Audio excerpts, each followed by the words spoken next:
உத்தரப்பிரதேச மாநிலம் கான்பூர் மாவட்டத்துல உள்ள அக்வான் காவல் நிலைய எல்லைக்குட்பட்ட கிராமம் ஒன்றுல 14 வயது தலித் சிறுமி கூட்டு பாலியல் வன்கொடுமைக்கு ஆளான சம்பவம் பெரும் அதிர்ச்சியை ஏற்படுத்தியிருக்கு.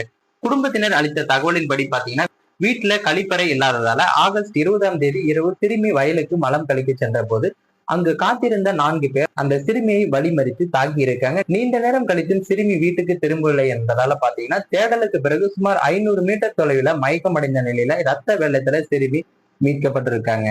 அந்த சிறுமி சுய நினைவிற்கு வந்த பிறகு பாத்தீங்கன்னா, தீபு, ரவீந்திரா யாதவ், அருண் எனப்படும் போலாய்க்கு யாதவ் ஆகிய 4வரும் அந்த சிறுமியை வயலுக்கு இழுத்து சென்று அரச மருத்தடியில ஆடைகளை கிழித்து பாலியல் வன்கொடுமை செய்ததாகவும், பிறகு யாரிடம் கூறினாலும் கொலை செய்து விடுவோம் எனவும் மிரட்டி இருக்காங்க.